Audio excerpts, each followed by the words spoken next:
અમદાવાદમાં એએમસે શિવાશીષ શાળાને દંડ ફટકાર્યો છે। મચ્છરના બ્રીડિંગ મળતા બોપલની શિવાશીષ શાળાને દંડ ફટકારવામાં આવ્યો। એક જ ફ્લેટના 5 બાળકો ડેન્ગ્યુનો શિકાર બન્યા હતા। બાળકોની શાળામાં તપાસ કરતા મચ્છરના બ્રીડિંગ મળી આવ્યા। શાળાઓમાં વરસાદી પાણીનો ભરાવ ન થાય એ બાબતે તાકીદ કરવામાં આવી છે। એક જ ફ્લેટના 5 બાળકોને ડેન્ગ્યુ થયો હતો, તેનો શિકાર બનતા તપાસ કરવામાં આવી અને તપાસ કરતા મચ્છરના બ્રીડિંગ મળી આવ્યા છે। મચ્છરના બ્રીડિંગ જે ખાસ કરીને ડેન્ગ્યુ તેમજ મેલેરિયા જેવા રોગ ત્યાંથી આવતા હોય છે અને તેના કારણે જ મચ્છરના બ્રીડિંગ ના થાય તેનું ખાસ ધ્યાન રાખવાનું તંત્ર વારંવાર દર વર્ષે કહે છે, પરંતુ હાલ આ બેદરકારીના કારણે 5 ડેન્ગ્યુના કેસ સામે આવ્યા।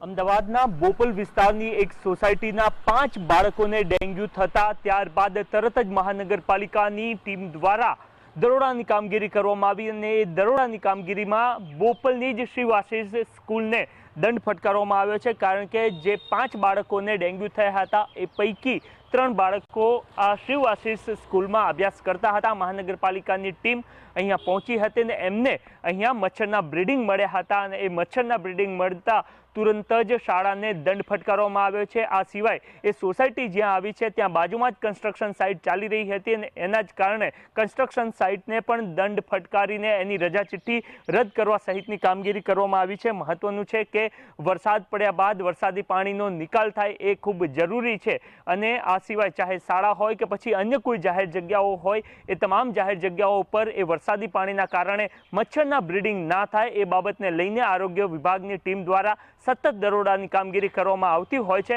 અને આ જ બાબતને લઈને શાળા પર પણ દરોડાની કામગીરી કરવામાં આવી હતી અને એમાં મચ્છરના બ્રીડિંગ મળી આવતા આ શિવાશીષ સ્કૂલને પણ દંડ ફટકારવામાં આવ્યો છે।